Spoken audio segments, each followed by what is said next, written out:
Hello and welcome friends, this is M Pachauria and you are watching masters in ethical hacking YouTube channel. तो friends, आज हम जानने वाले हैं कि किस तरह से किसी भी विंडोज़ कंप्यूटर पे हम एंड्रॉयड का कोई भी वर्जन चला सकते हैं। बिल्कुल फ्रेंड्स, अगर आपको एंड्रॉयड का कोई भी वर्जन लाइक एंड्रॉयड 5, 6, एंड्रॉयड 5.1, 6, 7 कोई भी चलाना है तो आप अपने विंडोज़ पीसी पर चला सकते हैं इजीली, वो भी कुछ सेटिंग्स की मदद से। लेकिन फ्रेंड्स, उसे चलाने का जो प्रोसेस है वो सारा कुछ मैं आज आपको प्रैक्टिकली बताने वाला हूँ कि किस तरह से आप एंड्रॉयड का कोई भी वर्जन अपने कंप्यूटर पे चला सकते हैं। तो होप सो फ्रेंड्स, ये वीडियो आपको पसंद आएगा, इसीलिए शुरू से एंड तक पूरा देखिएगा। तो सबसे पहले हम बात करते हैं कि इसके लिए हमें किस किस चीज़ की ज़रूरत होगी। तो फ्रेंड्स, इसके लिए आपको ज़्यादा चीज़ों की ज़रूरत नहीं होगी। आपके पास होना चाहिए एंड्रॉयड का वर्जन, यानी उसकी कोई भी ISO फाइल की इमेज होनी चाहिए, जो कि आपको यहाँ से मिल जाएगी। इस फाइल का लिंक आपको डिस्क्रिप्शन में मिल जाएगा, तो आप वहाँ से देख सकते हैं। दूसरा, आपके पास वर्चुअल बॉक्स या VMware जैसा कोई भी प्ले स्टेशन होना चाहिए जिसमें आप उस चीज़ को प्ले करके देख सकते हैं। अगर आप चाहते हैं कि ड्यूअल बूट करें तो आप ड्यूअल बूट करके भी अपने कंप्यूटर में विंडोज़ के साथ साथ एंड्रॉयड नोगट है, जेली बीन है, किटकिट है, इस तरह के एंड्रॉयड के जो वर्जन हैं उन्हें चला सकते हैं। तो फ्रेंड्स, आज मैं आपको बताऊंगा कि वर्चुअल बॉक्स या VMware जैसी चीज़ों में हम उसे किस तरह से चला सकते हैं। तो सबसे पहले आपको क्या करना है, इस वेबसाइट पे जाके एंड्रॉयड का कोई भी वर्जन जिसे आप डालना चाहते हैं, 7.1 या फिर 5.1, 6.1, जो भी आप डालना चाहते हैं वो यहाँ से डाउनलोड आपको करना होगा। डाउनलोड आपको ISO फाइल करनी है, और डाउनलोड करने से पहले दो चीज़ें आपको याद रखनी होंगी कि जो वर्जन आप डाउनलोड कर रहे हैं वो 64 बिट है या 32, क्योंकि इन चीज़ों से अगर आपके पास 64 बिट ऑपरेटिंग सिस्टम है तो एक अलग इम्पैक्ट होगा, और 32 बिट है तो उसका अलग इम्पैक्ट होगा। तो आप अपनी ज़रूरत के हिसाब से कोई भी इसमें से इंस्टॉल कर सकते हैं। अब हम बात करेंगे, आपको चलाना है एंड्रॉयड वर्चुअल बॉक्स के अंदर, जो कि मैं आपको बता रहा हूँ। तो सबसे पहले आपको जाना है न्यू, और न्यू में जाने के बाद आपको लिखना है यहाँ पे एंड्रॉयड, और एंड्रॉयड मैंने यहाँ पे लिख दिया है एंड्रॉयड 7.1। इन सब के अलावा आप सिंपली कोई भी नाम इसे अपनी ज़रूरत के हिसाब से दे सकते हैं। उसके बाद आपको यहाँ लेना है BSD, यहाँ पे फ्री BSD लेना है। 32 बिट में है तो मैंने 32 बिट सिलेक्ट किया है। उसके बाद नेक्स्ट हम इसे करेंगे। ये मेमोरी साइज़ के बारे में पूछ रहा है, तो मेमोरी साइज़ हमें देना है कि इसे रन करने के लिए कि जितनी भी मेमोरी की ज़रूरत है फ्रेंड्स, मिनिमम 2 to 3 GB आपको देना चाहिए, क्योंकि इसमें अभी थोड़ा कम मेमोरी की थोड़ी प्रॉब्लम है, तो इसीलिए फ़िलहाल मैं इतना ही अप्लाई कर सकता हूँ। तो अगर आप 2 to 3 GB देंगे तो उसकी जो स्पीड है और वर्किंग है वो थोड़ी अच्छी रहेगी। उसके बाद हम इसे नेक्स्ट कर देते हैं। अगेन नेक्स्ट क्रिएट हम करेंगे, तो वर्चुअल बॉक्स की डिस्क इमेज जो है वो तैयार होगी। अब यहाँ पे डायनेमिक साइज़ का मतलब है कि हम अपनी मर्ज़ी से इसे साइज़, यानी कि हार्ड डिस्क के अंदर का जो स्पेस है वो अप्लाई करेंगे। तो मैंने यहाँ पे जो साइज़ है आप लिख कर भी अप्लाई कर सकते हैं, और या फिर जो ये बार है इसे आगे पीछे करके भी अप्लाई किया जा सकता है। तो 25 GB मैंने स्पेस दे दिया, क्रिएट कर दिया है। उसके बाद आप यहाँ देखेंगे एंड्रॉयड 7.1 यहाँ पे आ चुका है। उसके बाद हमें करना है सेटिंग्स, जिनकी मदद से ये चलेगा। तो फ्रेंड्स, आपको बेसिक, एडवांस, डिस्क्रिप्शन, इंक्रिप्शन, इनमें कोई भी चेंजमेंट नहीं करना है। सिस्टम पे अगर हम जाएंगे तो आपको ये सेटिंग्स चेंज करनी है। ऑप्टिकल फर्स्ट रखना है, हार्ड डिस्क को करना है सेकंड, थर्ड पे फ्लॉपी नेटवर्क, जो भी आता है।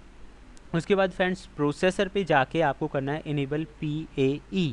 तो इनेबल PAE जब करेंगे तभी ये चल पाएगा, अदरवाइज़ नहीं चलेगा। एसिलरेशन हमारा सेम ही रहना है।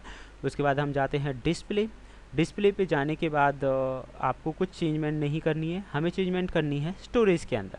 तो स्टोरेज में जहाँ पे एम्प्टी लिखा हुआ है, यहाँ पे जाके आपको जो इमेज फाइल है, यानी कि जो आपने डाउनलोड की थी ISO फाइल, उसकी लोकेशन यहाँ पे देनी है। तो फ्रेंड्स, हम गए यहाँ पे, लोकेशंस मैंने पहले से सिलेक्ट की हुई है एंड्रॉयड X86। इसके अलावा आप इसे choose virtual optical disc file में भी जाके कर सकते हैं।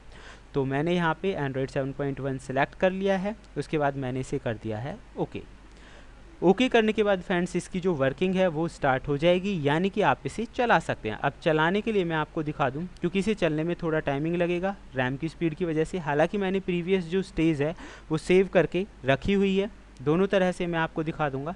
सबसे पहले हम इसे यहाँ से चला लेते हैं। मैंने कर दिया इसे स्टार्ट करने के बाद आप इसे देखेंगे कि इसमें थोड़ा टाइमिंग लगेगा, बट इजीली आप इसे चला पाएंगे। तो दो तरीके हैं फ्रेंड्स इसे चलाने के। एक तो है कि आप इसे लाइव चला सकते हैं काली लिनक्स की तरह, और दूसरा है आप इसे इंस्टॉल भी कर सकते हैं। तो जो आपको सुटेबल लगे वो चीज़ आप यहाँ से कर सकते हैं। मैं इसे फ़िलहाल लाइव चला के आपको दिखा देता हूँ। तो live CD run Android enter मैंने कर दिया है। एंटर करने के बाद फ्रेंड्स प्रीवियस जो सेटिंग्स आपने की हैं उन्हें ये चेक और टेस्ट करेगा, और चेकिंग करने के बाद ये जो एंड्रॉयड का वर्जन है वो स्टार्ट हो जाएगा। तो आप देखेंगे कुछ ही देर में यहाँ पे जो एंड्रॉयड है वो काम करना स्टार्ट कर देगा। इसमें थोड़ा टाइम लग सकता है जैसा कि मैंने आपको बताया। तो मैं आपको दिखाऊंगा इसके बाद की जो प्रोसेस है वो क्या होती है। तो अभी ये एंड्रॉयड आप देखेंगे कि चल गया है, कोई भी एरर नहीं आई है, और अगर आपने सारी सेटिंग सही ढंग से अप्लाई की है तो कोई एरर आएगी भी नहीं। तो this is the simple process. और जब ये पूरा रन हो जाएगा, क्योंकि लाइव ही चला रहे हैं अभी, हम इसे इंस्टॉल तो कर नहीं रहे, तो जब ये चलेगा एकदम जैसे कि आप नया मोबाइल फ़ोन ख़रीदते हैं, मोबाइल फ़ोन ख़रीदने के बाद वो आपसे पूछेगा कि भाई वाईफाई से इसे कनेक्ट करना है, कौन सी ईमेल आईडी रखनी है, तो वही प्रोसेस आपको यहाँ पे अप्लाई करना है। अप्लाई करने के बाद आप इसे देखेंगे कि ये किस तरह से चलता है। मैं इसे ऑफ़ करके दिखाता हूँ, मैंने उस स्टेज को सेव किया हुआ है। तो आप देखेंगे क्योंकि इस प्रोसेस में थोड़ा टाइम लग जाता है, टाइम कंज्यूमिंग है, तो इजीली प्रोसेस तो इतना ही है, लेकिन रन अप होने के बाद किस तरह से काम करेगा वो मैं आपको दिखाना चाह रहा था। तो फ्रेंड्स आप देखेंगे कि अभी जो पुरानी इमेज मैंने बनाई हुई है उसे ये रिस्टोर कर रहा है, और रिस्टोर करने के बाद जो एंड्रॉयड नोगट है, यानी कि 7.1 जो वर्जन था एंड्रॉयड का वो नोगट ही था। तो एंड्रॉयड जो नोगट है वो इस पर रन अप हो जाएगा, और आप एक एंड्रॉयड फ़ोन के जो भी मतलब ऑपरेटिंग सिस्टम्स हैं उन्हें चला पाएंगे। तो फ्रेंड्स आप यहाँ देख सकते हैं सारी चीज़ें वही हैं, और फुल स्क्रीन पे चलाना चाहें या जैसे भी वो आपके ऊपर डिपेंड करता है। ये आपका गूगल प्ले स्टोर है, एंड अगर मैं इसे क्लोज़ करूँ तो यहाँ आप देखेंगे बैटरी के बारे में जानकारी हमें दे रहा है, यहाँ सिम या मेमोरी के बारे में जानकारी मिलेगी, बाकी फंक्शंस हमारे यहाँ पे छुपे हुए हैं। तो फ्रेंड्स ये था हमारा आज का वीडियो कि किस तरह से आप कोई भी एंड्रॉयड ऑपरेटिंग सिस्टम्स अपने कंप्यूटर या पीसी पे चला सकते हैं। अगर आपकी डिमांड रहेगी तो इंस्टॉल करना भी मैं आपको ज़रूर बताऊंगा। होप सो ये वीडियो आपको पसंद आया होगा। अगर आप चाहते हैं कि ऐसे वीडियोस आपको मिलते रहें तो देखते रहिए YouTube channel masters in ethical hacking. अगर आपके माइंड में कोई भी क्वेश्चन है तो हमें कमेंट बॉक्स में लिखकर कमेंट कीजिए। Thank you, good bye.